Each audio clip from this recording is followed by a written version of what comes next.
하나님만을 잘 섬기고 하나님의 뜻을 따라 예수 그리스도 안에서 늘 새 옷을 입고 살아가고 성령의 인도함을 받기에 부족함이 없도록 성령님 역사해 주옵소서. 연약한 정도 주의 도구로만 쓰여져 가도록 역사해 주실 줄 믿고 예수님의 이름으로 감사 기도드립니다. 아멘. 영원한 죽음에서 나의 생명을 구원하신 하나님을 계속해서 신뢰하는 저와 여러분이 될 수 있기를 주님의 이름으로 축복합니다. 인생을 밝혀주는 빛이라는 애화에서 이런 내용들이 있더라고요. 어떤 마을에 아버지와 아들이 같이 살고 있었습니다. 어느 날 아들은 개울가에서 아름다운 돌을 주워 가지고 와서 아버지가 일을 마치고 집에 돌아오기를 기다리다가 돌아오자 그 돌을 내밀며 이렇게 말했습니다. 아버지, 이 돌 좀 보세요. 친구들과 놀다가 주웠는데 너무나 예쁘지 않나요? 저는 이 돌처럼 늘 반짝이는 멋진 사람이 될 거예요. 그 말을 가만히 듣던 아버지가 한참을 생각에 잠기더니 창가에 놓아둔 양초를 가지고 와서 성냥불로 불을 밝혔습니다. 그러자 어두웠던 방안이 금세 환해졌고 아버지는 아들에게 촛불을 가르치며 조용히 말하기를 너는 이 촛불 같은 사람이 되어라. 후하고 불면 꺼져 바로 꺼지는 촛불 같은 사람이 되라는 말에 아들은 이해할 수 없다는 표정을 지었습니다. 그러자 아버지는 다시 말하기를 내가 주운 돌은 빛이 있어야만 그 아름다움을 볼 수 있지만 이 촛불은 스스로 자신을 태우고 빛을 내어 주변의 어둠을 밝혀주고 있지 않니? 너도 이 촛불처럼 세상의 어둠을 밝히는 사람이 되면 좋겠구나. 사람들은 외부에서 빛이 자신을 비추어주고 알아주기만을 기대합니다. 그것이 때로는 외모일 수도 있고 그것이 학력일 수도 있고 그것이 직업일 수도 있고 다양한 능력이라고 말할 수도 있을 것입니다. 결국 그 빛으로 인해서 자신이 돋보이고 그 빛으로 인해서 더 나은 삶을 살기를 바라는 것이거든요. 그러나 그것은 언제든지 사라질 수 있는 한시적인 빛입니다. 우리의 잠깐의 기쁨은, 잠깐의 행복은 한시적입니다. 잠깐 지나가 버립니다. 하나님을 믿는 성도들은 아름다운 세상에 생명의 빛을 통해서 나의 가는 길만 비추기보다 수많은 사람에게 옳은 빛을 비춰준다면 얼마나 좋을까요? 본문은 하나님께서 인간이 죄로 인하여 죽어가자 수많은 예언자들과 선지자를 통해서 세상을 구원하는 구원자를 보내주시겠다고 약속하셨습니다. 하나님의 보내심을 받은 예수님께서 세상에 오셔서 모든 성과 촌에 두루 다니시며 하나님의 나라를 가르쳤고 하나님의 계명을 믿지 않음으로 고통을 당하는 모든 병과 연약한 것들을 고치셨다라고 오늘 본문에서 말씀해 주고 있습니다. 예수님은 인간에게 주어진 죽음에서 생명을 살리는 천국의 복음을 전함으로 사람들을 살리고 키우고 고치는 일을 하셨다 그 말입니다. 예수님께서 생명을 살리는 사역에 집중하셨는데 우리는 어떤 태도로 임해야 할까요? 예수님을 믿는다고 하는 저와 여러분은 예수님이 하시는 일에 우리도 마음을 정해야 되지 않겠습니까? 이제 생명을 살리는 사역을 좀 더 깊이 알아가기 위해서는 사명과 비전을 우리가 이해할 필요도 있습니다. 인간의 생명을 살리는 사역의 열매는 개개인의 자랑이 아니라 하나님께서 죽음에서 살리는 놀라운 일을 하셨다. 우리가 한 것이 아니라 하나님이 하셨다라는 소식을 생생하게 간증해 주는 것입니다. 다른 사람들에게 나는 영원히 죽을 수밖에 없는데 내가 예수를 믿음으로 말미암아 영원한 죽음에서 벗어났으니 나는 행복하지 않을 수가 없어. 그런데 그것을 안 믿으니까 교회는 다니는데 그 예수님의 약속을 안 믿으니까 불행해 늘. 그냥 이 교회 안에서는 그 약속이 믿어지는 것 같은데 밖에 나가면 세상이 더 아름다워 보이는 거예요. 세상이 더 멋져 보여요.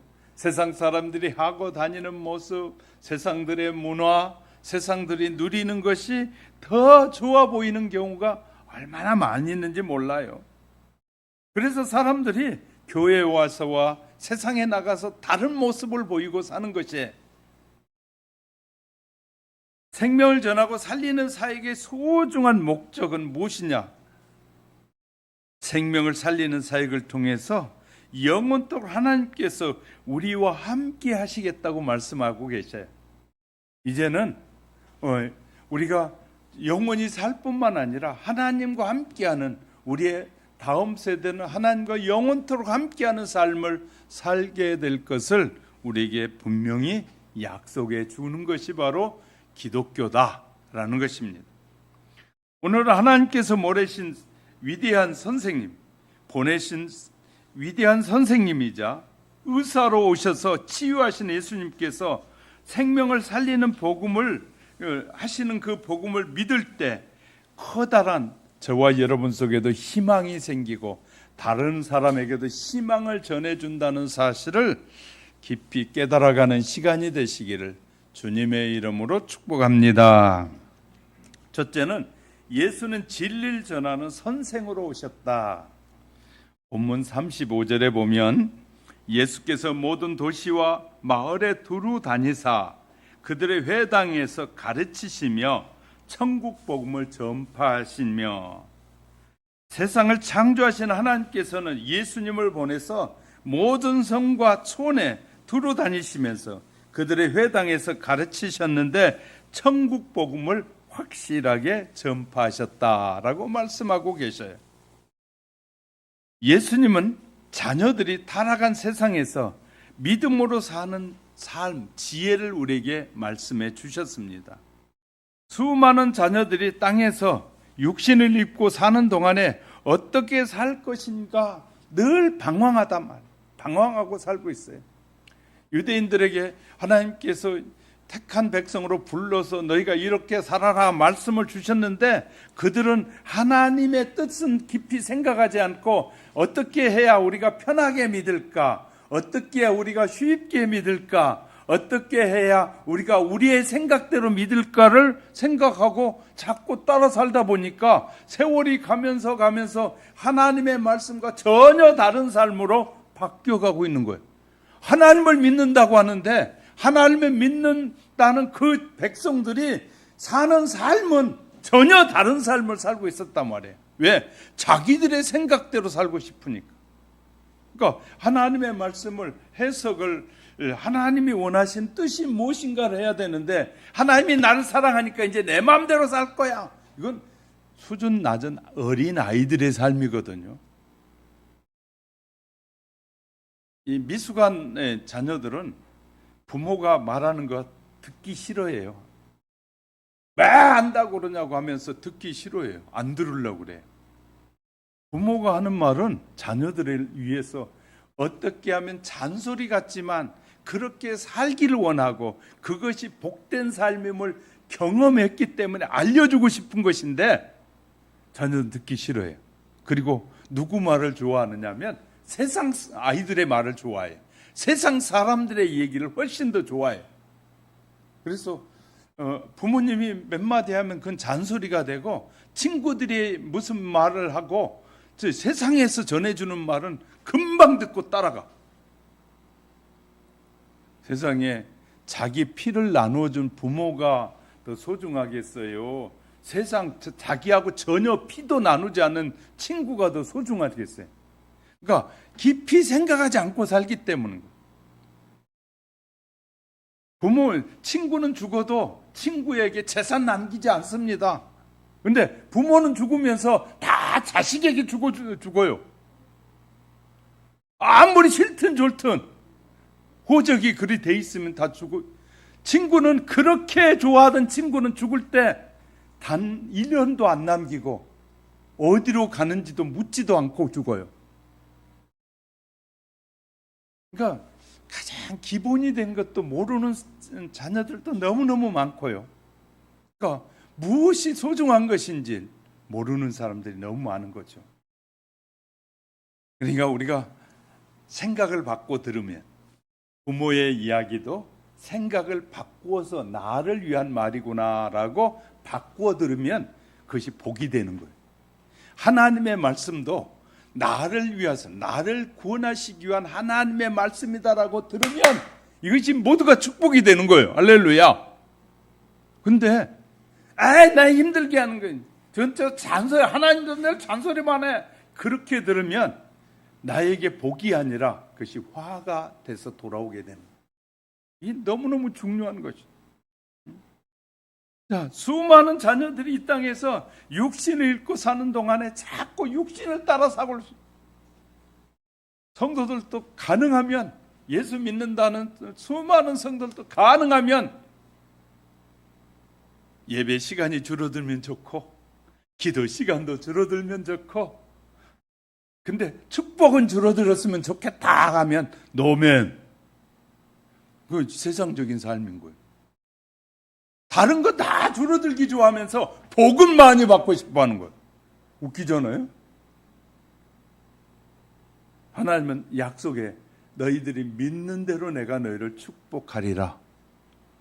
우리가 많이 믿어야 많이 복을 받는 거예요. 바로 믿어야 복을 받는 거예요. 근데 믿음은 쬐끄맣게 손을 보이면서 복은 이렇게 많이 받고 싶은, 이게 신자들 그런 욕심을 가지고 신앙생활하니까 자꾸 유혹에 넘어지는 거예요.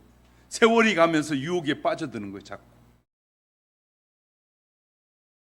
세월이 가면서 세상의 유혹에 자꾸 빠져서 세상 사람들이 이러하면 좋아하더라, 나도 그래야 돼.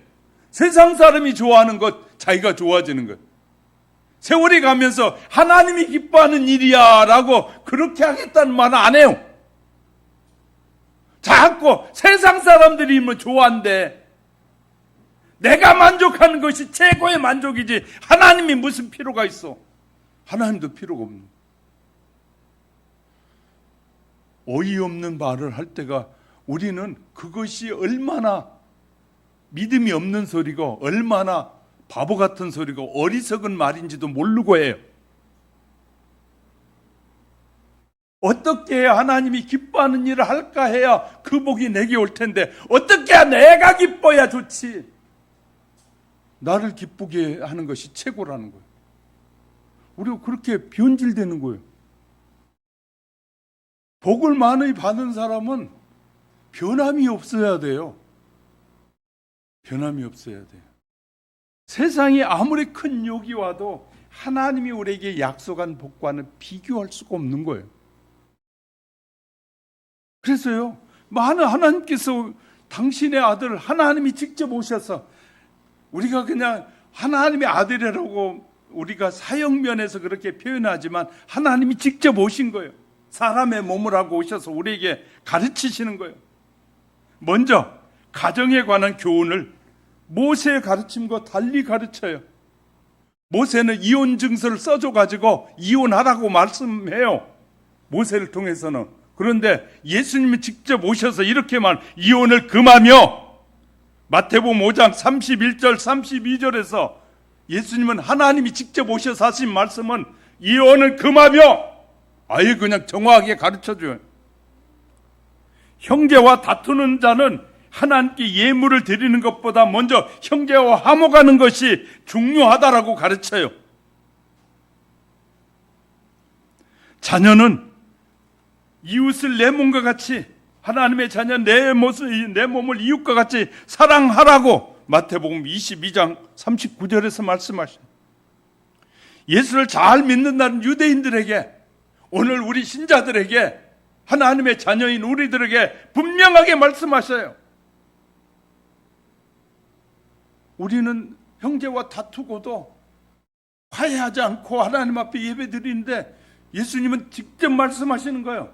너희가 먼저 화목하고 예배드리는 것이 더 소중하다.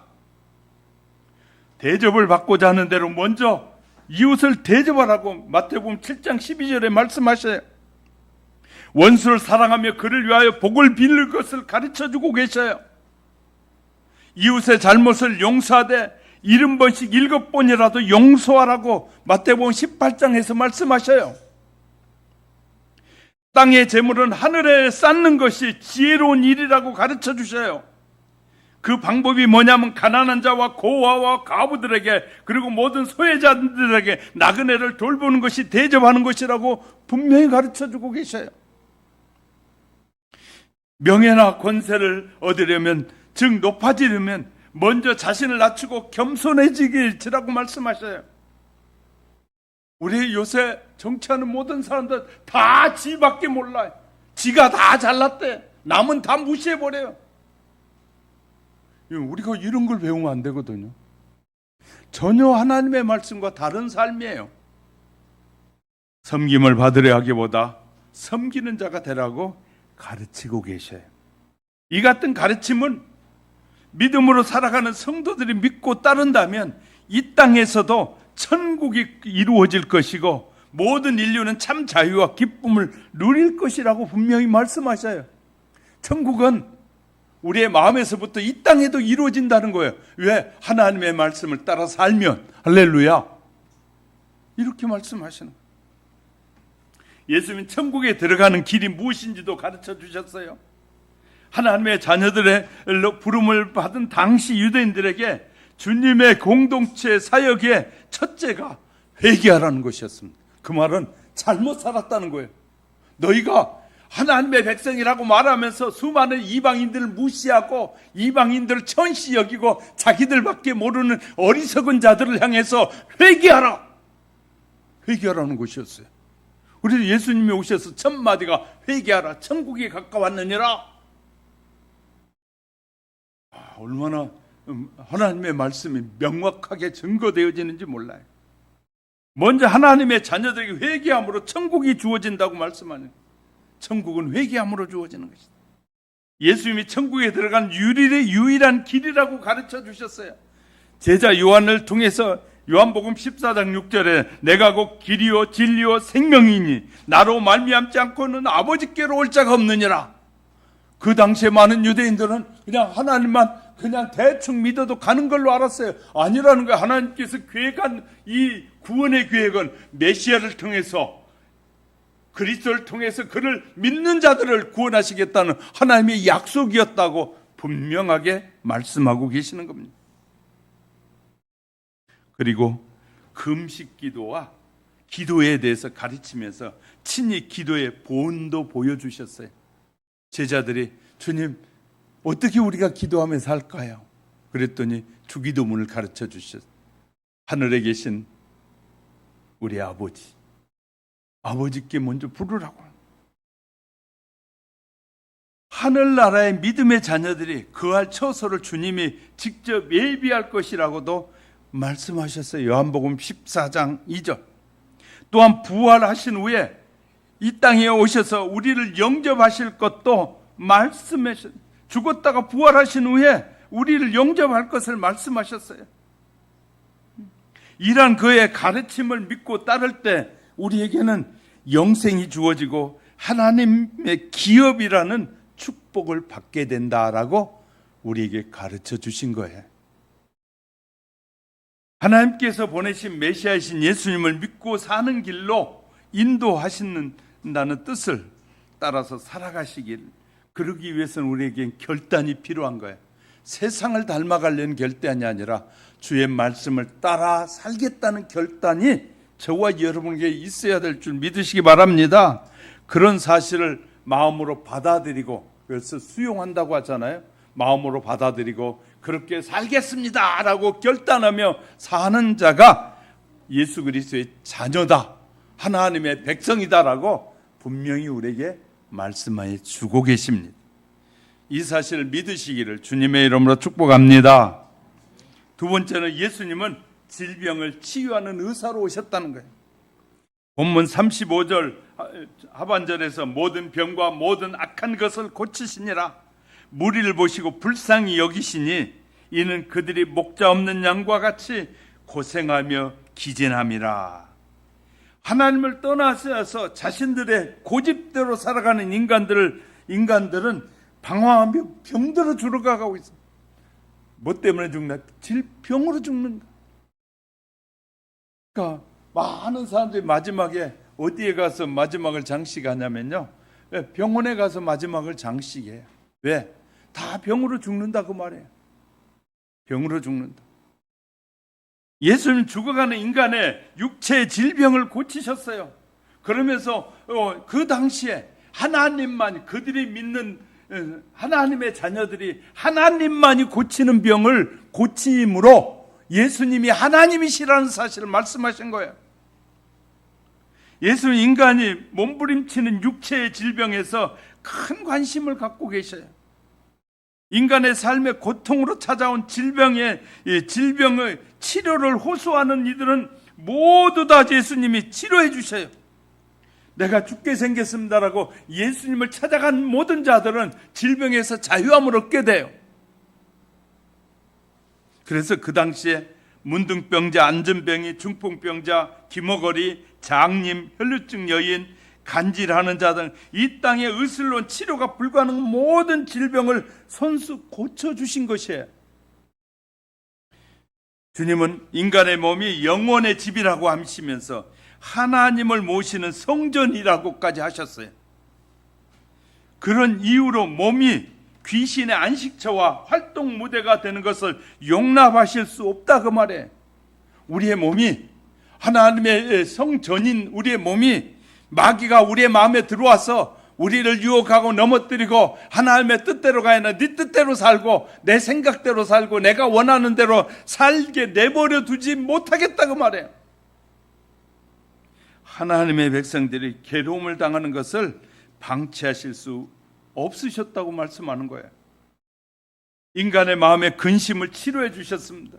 예수님이 이 땅에 오시기 전에 인간은 목자 없는 양과 같이 고생하면서 유리하는 것을 너무나 잘 알고 계셨습니다. 우리의 근심과 염려의 원인을 분명하게 알고 계셨어요. 사탄의 유혹에 벗어나지 못한 다양한 근심과 염려를 다 주께 맡기라고 말씀하셔요. 오직 아무것도 염려하지 말라. 너희에게 염려는 아무 유익이 없다. 너희들의 필요는 하나님께서 다 아신다 그 말이에요. 우리의 필요를 다 아신다. 이것이 주님의 위로요 가르침이었음을 누가복음 12장 22절부터 30절에서도 분명하게 우리에게 말씀해 주고 계십니다. 우리들의 영혼의 질병도 고쳐주셨습니다.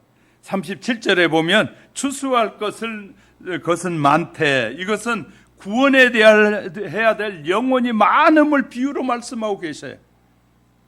우리의 영혼을 과거 에덴 동산에서 치명상업을 입었습니다. 그 상처가 너무 중하여 회생이 불가능할 정도 치명타였다. 불가능하단 말이에요. 그뿐 아니라 우리의 영혼에 찰가머리처럼 딱 달라붙어서 모든 고난을 쥐고 지배하면서 감시하는 주인이 있으니 그래서 불신앙의 죄를 사탄이 가지고 혼란하게 만드는 거예요. 이제 우리의 영혼을 치료할 의사도 묘약도 없이 오직 죽음과 심판이 사람에게 다가오는 미래의 운명일 뿐이에요. 그래서 우리의 실은 예수님을 모르는 사람들의 운명은 뭐냐면 오직 질병으로 인하여 죽으면 심판이 기다리고 있는 미래밖에 없는 것이에요. 그런 미래가 있다. 그런데 만병을 치유하시는 의사가 되시는 주님이 이 땅에 오셨어요. 그는 인간에게 모든 가르침과 육신의 치료를 끝내신 다음 마지막 우리의 영혼을 위한 처방을 내려주셨어요. 어떤 처방이 있을까요? 의사이신 예수님의 처방 들어보실래요? 그 처방은 당신의 생명을 죄인들에게 주는 일이었어요. 당신의 생명을 우리에게 주는 것이 처방이었어요. 양손과 발 그리고 머리에 방울방울 흘러내리는 그의 보혈 또는 그의 심장에서 쏟아지는 물과 피, 우리의 영혼을 씻고 우리의 영혼의 얽매인 죄와 사탄의 사슬을 끊어버리게 하는 그런 처방을 해주신 거예요.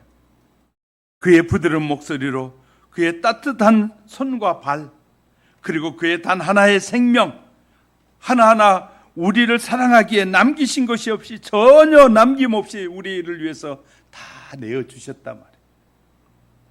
주님의 마지막 내리신 처방, 죄의 값을 처리하기 위한 그에 따른 희생 앞에서 우리가 목석이나 짐승이 아닌 이상 어찌 그 사랑에 무릎을 꿇지 않을 수 있겠습니까? 나를 위해서 모든 것을 내어주신 그분 앞에 우리는 무릎을 꿇고 주님 원하시는 뜻대로 살겠습니다. 그런 고백이 불가능할까요? 하나님께서 보내신 메시아는 인간을 구원하기 위해서 먼저 질병으로 연약해진 마음을 치유해 주셨고, 죄의 대가를 해결하기 위해서 십자가에서 물과 피를 다 흘리신 예수를 믿는 자에게 영원한 하늘의 보상도 약속해 주고 계셔요. 영원히 내가 너와 함께 하리라 라는 보상까지 우리에게 해주고 계신다는 사실을 믿으시기를 주님의 이름으로 축복합니다. 세 번째는 생명을 살리는 이 사역을 제자들에게 오늘 우리에게 위임해 주셨다는 사실입니다. 본문 37절 8절에서 이에 제자들에게 이르되 추수할 것은 많되 일꾼이 적으니 그러므로 추수하는 주인에게 청하여 추수할 일꾼들을 보내주소서 하라 하시니라. 생명을 살리는 사역은 예수 그리스도를 믿고 동행하면서 전하며 고치는 사역이라는 거예요. 예수님을 전하면 누가 고치냐? 내가 고치는 것이 아니라 예수님이 고친다는 거예요. 그를 믿는 자 안에 들어가면 예수님을 믿는 자 안에 들어가면 치유의 능력이 나타난다는 것이에요. 그래서 성경 전체가 말하는 이런 내용을 알면 은사주의자들 그렇게 신봉할 이유가 전혀 없어요.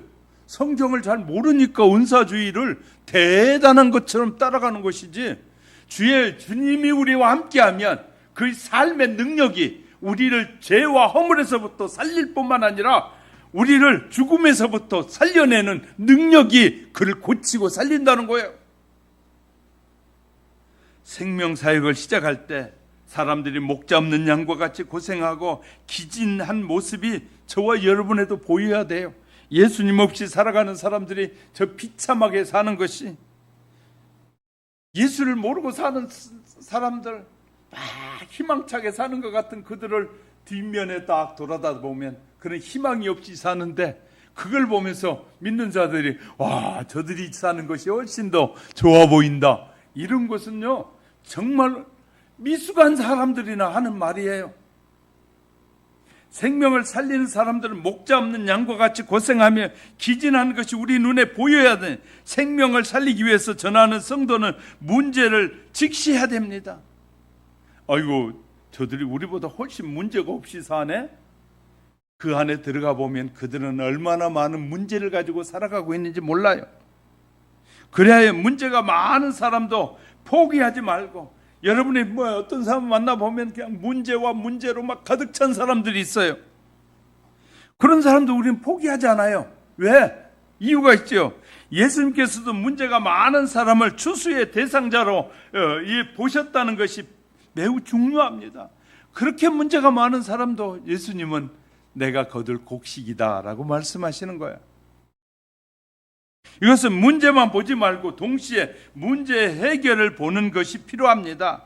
목자 없는 것이 문제이기에 목자만 연결하면 문제가 해결되는 거예요. 그리고 동력자들을 하나님께 보내달라고 간절히 기도하라고 우리에게 말하잖아요. 저는 우리 교회 하나님 동력자들이 필요합니다.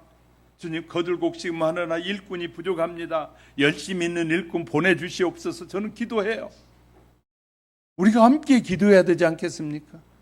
이 교회의 주인이신 주님이 원하시는 것을 우리가 함께 마음을 모을 때 더 힘차게 그 일을 감당할 수 있는 것입니다. 가르치고 치유하신 예수님은 자신만이 참 목자라고 말씀하셔요. 세상에 목자가 많다고 생각했는데 예수님만이 참 목자라. 그래서 요한복음 10장 10절 12절에 도둑이 오는 것은 도둑질하고 죽이고 멸망시키려는 것뿐이요, 내가 온 것은 양으로 생명을 얻게 하고 더 풍성히 얻게 하려는 것이라. 나는 선한 목자라. 선한 목자는 양을 위하여 목숨을 버리거니와 싹구는 목자가 아니요 양도 제 양이 아니라 이리가 오는 것을 보면 양들을 버리고 달아나나니 이리가 양을 물어가고 또 해치느니라. 도둑은 양을 멸망시키는 것이 도둑입니다. 이리는 양들을 물어가고 흩어버립니다. 싹군 목자는 이리를 보면 양들을 버리고 도주하지만 선한 목자는 양을 위해서 자기의 목숨을 버린다는 거예요. 예수님은 양을 위하여 목숨을 버리는 선한 목자이십니다.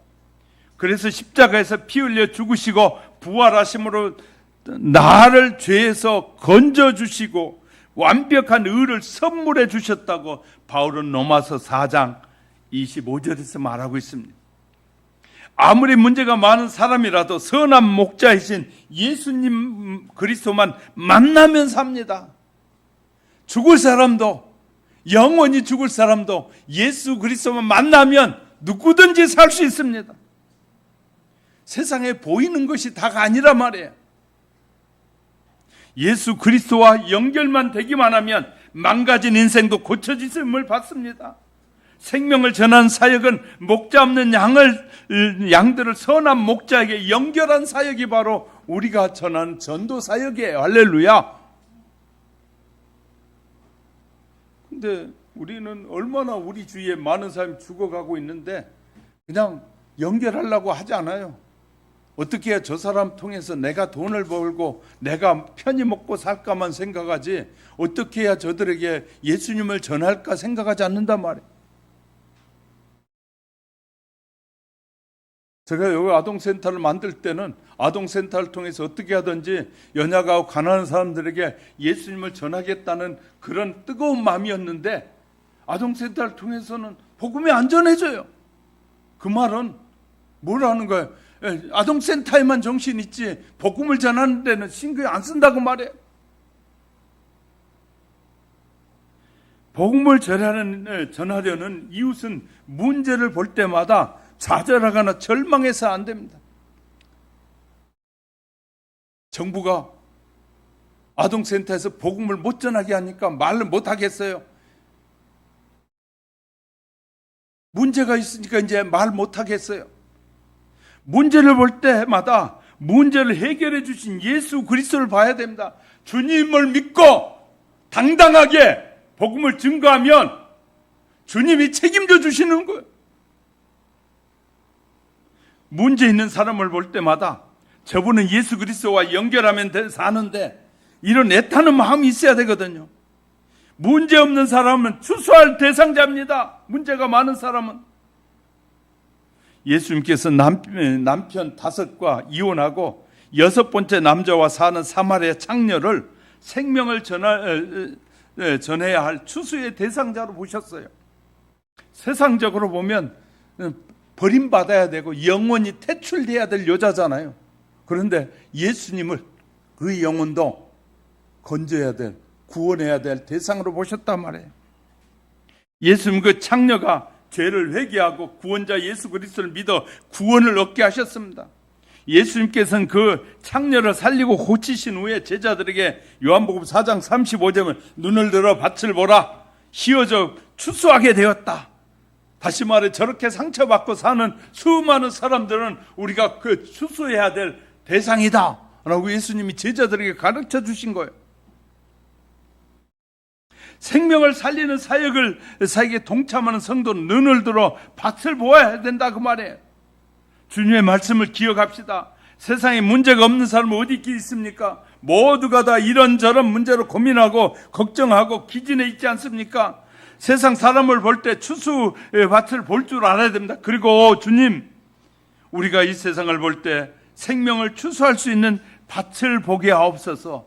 이런 우리들의 기도가 정말 필요하다는 사실을 기억합시다.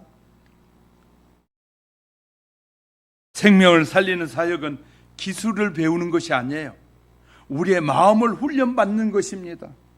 마음이 변화되어 있어야 되고 마음이 훈련되어 있어야 되고 마음이 다스려져야 된다 그 말입니다.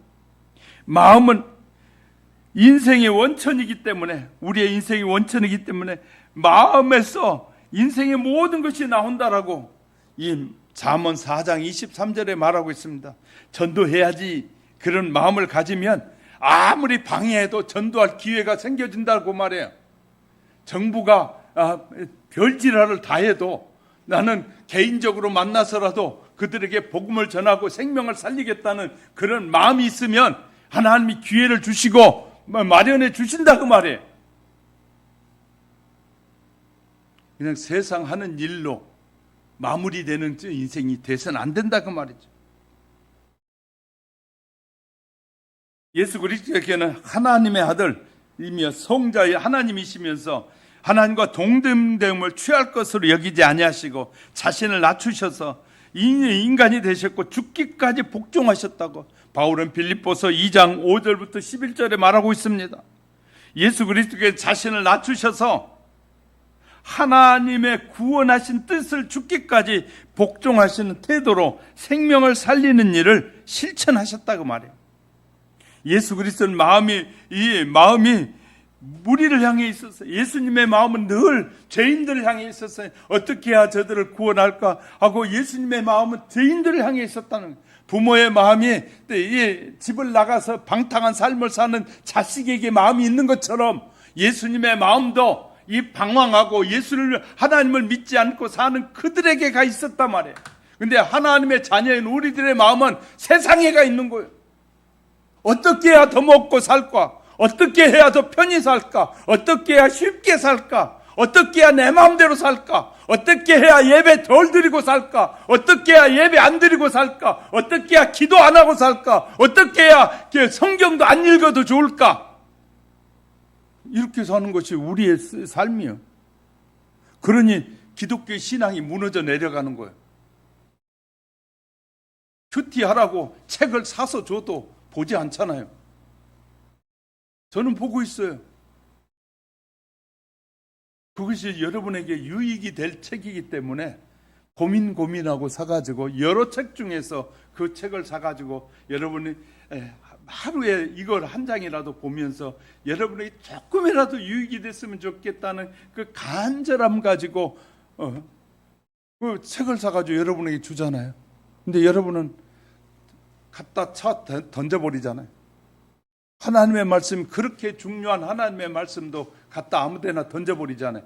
그 말씀이 여러분이 들고 있는 이 성명책이 성경책에서 말하는 하나님, 예수님, 성령님을 믿어야 우리를 구원하고 영원히 사는 축복인데 잠시 잠깐의 이 세상의 잠시 잠깐의 축복 때문에 영원한 것을 버리고 사는 사람들이란 말.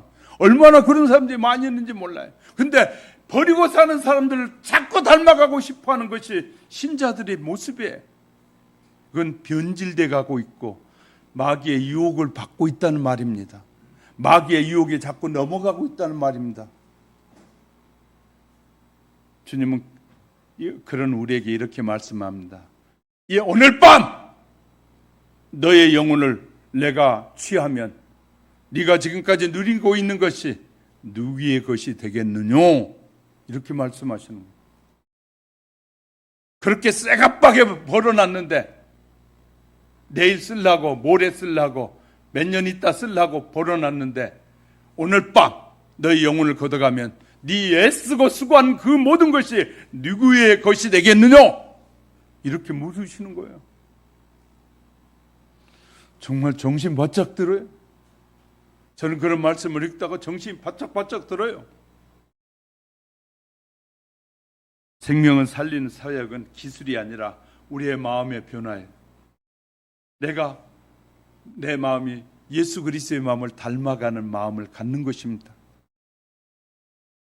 그래서 목자 없는 양과 같이 고생하고 기진에 있는 무리를 보셨기 때문에 여기에서 고생하다라는 말은 껍질이 벗겨진 것처럼 쩔쩔맨다는 뜻이고요. 그 다음에 여기서 이 기진하다 그 말은요, 그런 고생을 당하면 스스로 어쩔 수 없어서 그냥 포기하고 있다, 그런 말이기도 해요. 생명을 살리는 사역을 하려면 염소처럼 떠받는 이 막 뿔로 받는 사람들이 있습니다. 그러면 복음을 전하기 싫어지고 미워하고, 그래서 우리가 전도하는데 가장 취약점이 뭐냐면 감히 안 믿는 사람이 그냥 머리로 그냥 받아버리고 일어납니다. 지도 엉터리 믿으면서 나한테 믿으라고 그냥 머리로 그냥 척 받아버려요. 그러면 그냥 몇 번만 받으면 그러기 상태가 돼가지고 예수 믿으면서 이거 그래 나도 모르겠다 포기해버리는 거예요. 포기해버리는. 제가 늘 말씀드린 명절 때도 형제들 포기하지 말고 선물도 준비하고 맛있는 것도 대접해서 어떻게든지 생명을 살리라. 근데 명절에도 아이고 생명 살리는 건 관심이 없잖아요. 그죠? 우리에게 뭐 일이 바쁘다 그래서 안 바쁠 때 그러면 이제 그렇게 말해 쉬어야죠. 이거 그동안 얼마나 힘들었는데 잠은 퇴근해서 잠은 안 자고 뭐 하시는지 몰라요. 얼마나 많은 시간들이 만들 시간을 우리에게 주어졌는지. 딴 데 갈 때는 그냥 버떡버떡 일어나 간다. 그런데 전도하러 가자 그러면 그냥 갑자기 몸이 척 늘어져. 뭐 먹으러 가자 그리고 뭐 어디 가자 그러면 그냥 자다가도 벌떡 일어나는데 전도하러 가자 그러면 자다가도 무슨 잠자다가 무슨 전도하러 가냐고 그냥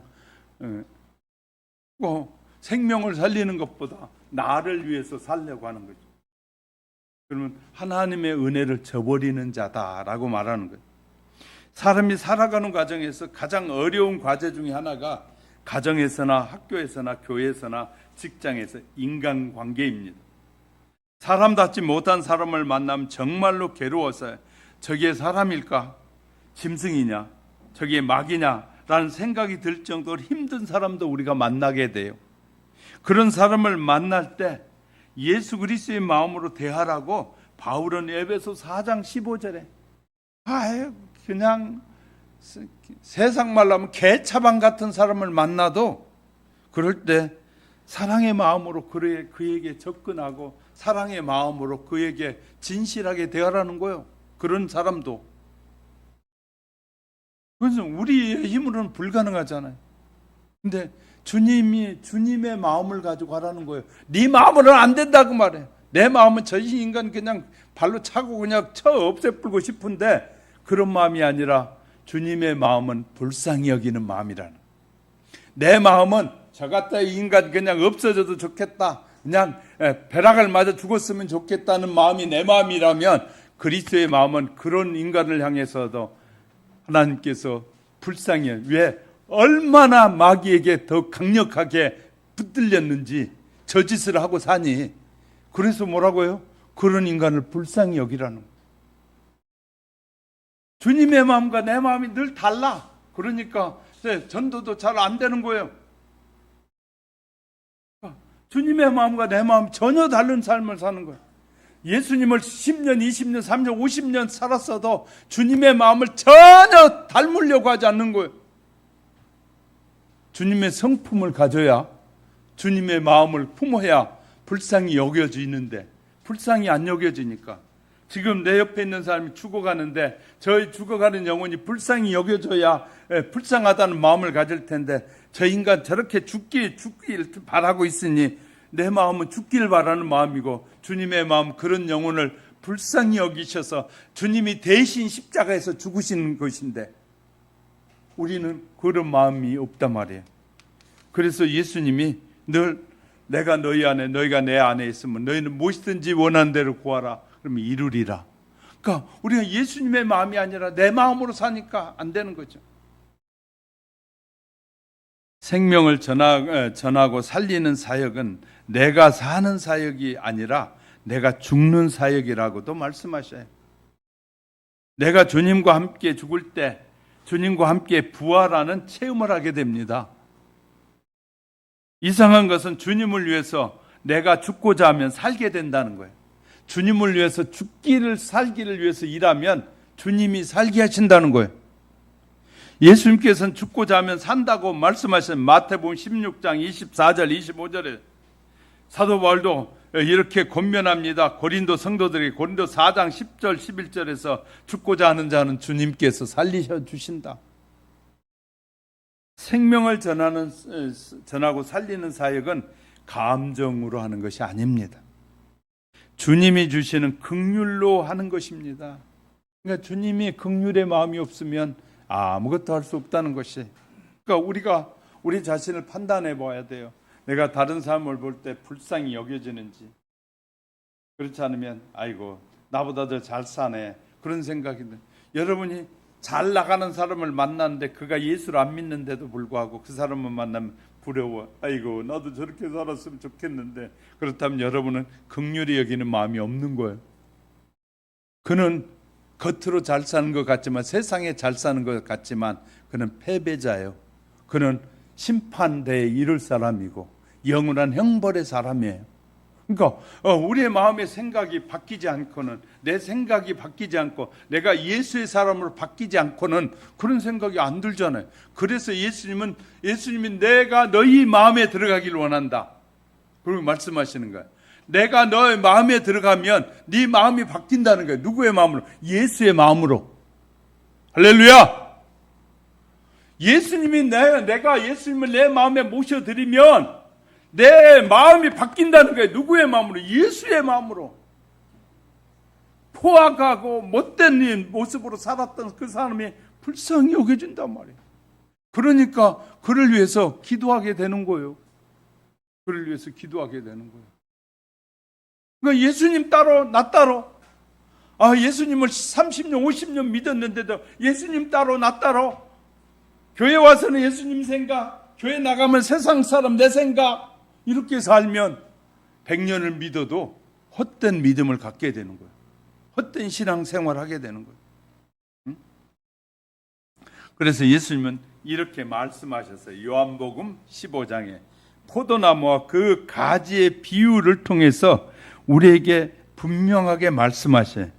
예수 그리스도는 포도나무요, 우리는 가지니라.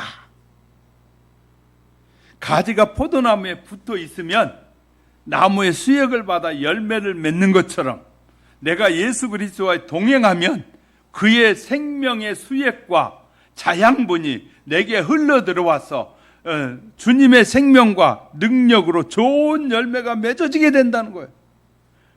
매일 매순간 예수 그리스도와 동행하지 않고는 생명을 살리는 사역을 절대 할 수 없다는 거예요. 그래서요, 요한복음 15장 7절, 8절, 11절에 이런 내용이에요. 너희가 내 안에 거하고 내 말이 너희 안에 거하면 무엇이든지 원하는 대로 구하라. 그래하면 이루리라. 너희가 열매를 많이 맺으면, 우리가 예수의 열매를 많이 맺으면 내 아버지께서 영광을 받으실 것이요 너희는 내 제자가 되리라. 내 제자가 되리라.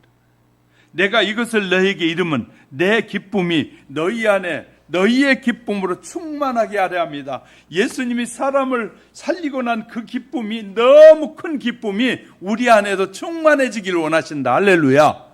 우리에게 생명 사역을 위임한 것은 예수님의 그 기쁨의 그 환희의 능력을 우리가 경험하며 살기 원하신다는 거예요. 그래서 우리는 전도를, 생명을 살리는 일에 열심을 내야 된다는 거예요. 열심을 내야 된다. 생명을 살리는, 전하는, 살리고 전리는 이 복음은 내가 먼저 사는 길입니다. 내가 살고 가정이 살고. 그래서요, 우린 가정에서부터 가장 중요한 것이, 가정에 안 믿는 사람부터 자꾸 기도해야 돼요. 믿지 않고 사는 가정의 식구들을 위해서 자꾸 불쌍히 여기는 마음을 가지고, 하나님 십자가의 은혜로 저 불쌍한 영혼을 불쌍히 여겨주시옵소서. 죄에서, 허물에서, 마귀의 유혹에서 벗어나게 하옵소서. 주님이 기뻐하는 하나님의 사람이 되게 해달라고 가족을 위해서 기도를 하셔야 돼요. 할렐루야. 우리는 가장 가까운 사람에게 그 사람을 위해서 기도하지 않는데 다른 사람을 위해서 기도한다는 것은 거짓말일 수 있단 말이에요. 지금 같이 몸을 붙대고 사는 가족 중에서도 여러분 가족 중을 위해서 얼마나 기도합니까? 안 믿는 가족들, 형제들, 피를 나누고 삶을 나눴던 가족들을 위해서 얼마나 기도하냐고 말해요. 내가 살고 가족이 살고 교회가 살고 나라가 사는 것이, 우리 나를 통해서 내가 살고 그 다음에 가족을 살리고 가족이 또 형제 이웃을 살리고 그 다음에 나라가 사는 길이요. 이것이 바로 예수 믿는 것이 나를 살고 가족을 살리고 교회를 살리고 민족을 살리는 길이에요. 하나님의 말씀대로 사는 것이 얼마나 이렇게 중요하다는 사실을 말합니다. 자, 이렇게 예수 그리스도의 수액을 통해서 그 능력과 자양분을 섭취해서 성장하게 된다는 것입니다. 그래서 성령님께서 말씀을 통해서 말씀 안에서 말씀과 함께 일하신다는 사실을 기억해야 합니다. 어느 여객선에 여행하는 중에 큰 풍랑을 만나서 배가 침몰하게 됐습니다. 그랬더니 때마침 그 옆에 다른 배가 하나 지나가고 있어서 그 침몰하니까 그 배에 구원을 요청했어요. 그래가지고 막 빠져 들어가고 있으니까 그 다른 배에 이제 사람을 실어주겠다고 해서 그 배가 사람들을 구원해서 이제 밧줄을 내려준 거예요. 밧줄을 타고 올라오라고. 옆에 배에서 이제. 그랬더니 많은 사람이 그 배에 옮겨 타려면 자기가 가지고 있는 것들 다 버려야 돼요. 왜냐하면 우리 이 배가 가지고 있는 모든 짐을 가지고 타면 이 배도 침몰할 수 있잖아요. 그러면 이 파선대가 있는 배에서는 사람만 건져줘야 돼요. 사람만, 그렇잖아요. 사람만 건져줘도 이쪽 배에서 막 깊이 양이 배에 실은 양보다 더 훨씬 많아지잖아요. 그래서 사람들에게 말합니다. 다 버리고 여러분 이 구명줄만 타고 올라오십시오. 다 버리고 올라오십시오. 짐 가지고 오면 안 됩니다. 그렇게 막 마이크로 해주는 거예요.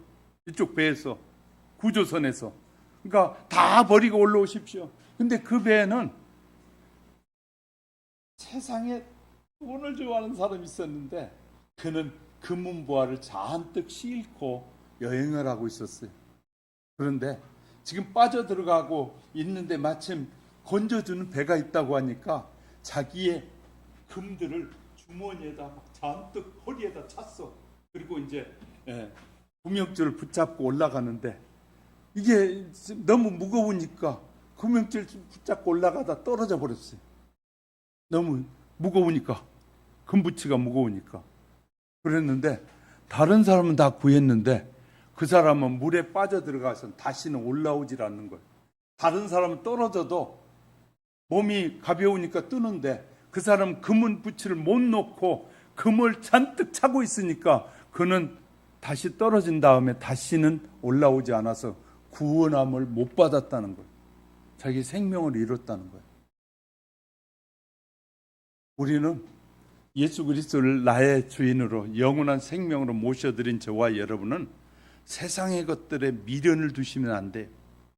우리는 주님만 바라보고 가야 우리 영원한 생명의 주가 되신 그리스도 안에서 영원한 축복을 누리며 살아갈 수 있는 것이 할렐루야. 욕심 부리면 안 돼요. 버릴 때는 과감하게 버리고 믿음으로 따라갈 때 그의 삶이 승리의 삶이 됩니다. 성도는 신앙생활에 있어서 세상에 주는 달콤함을 포기하고 그런 포기하는 결단을 하게 될 때 축복이 주어지는 것입니다. 그냥 세상도 좋고 교회도 좋고 이런 사람이 있고 세상이 더 좋은 사람이 있고 교회가 더 좋은 사람이 있고 이런 다양한 사람들이 있어요. 저와 여러분은 세상을 과감하게 버리고 예수 그리스도만이 믿고 따라갈 때 저와 여러분의 인생에 영원한 미래가 주어진다는 사실을 잊지 마시기를 주의 이름으로 축복합니다. 눈을 감으시고요. 여러분은 여러분의 인생에 무엇이 가장 중요합니까? 여러분이 여러분의 생명을 잃으면 다시는 얻을 수가 없습니다. 나는 하나님께서 우리에게 기회를 주셨습니다. 예수 그리스도를 믿고 영원한 생명을 누릴 수 있는 기회를 주셨는데 여러분은 아직도 세상에 대한 미련, 세상의 것들이 여러분을 더 기쁘게 하고 있습니까? 여러분의 마음이 정말 예수 그리스도로 늘 충만해져 있습니까? 하나님이 주신 평안함, 하나님이 주신 자유, 하나님이 주신 기쁨, 하늘에서 주신 그 승리가 우리의 승리가 될 수 있게 해달라고. 주님, 과감하게 주님만을 잘 섬기는 하나님의 사람이 되게 해달라고. 우리 잠시 기도해 보시지 않겠습니까?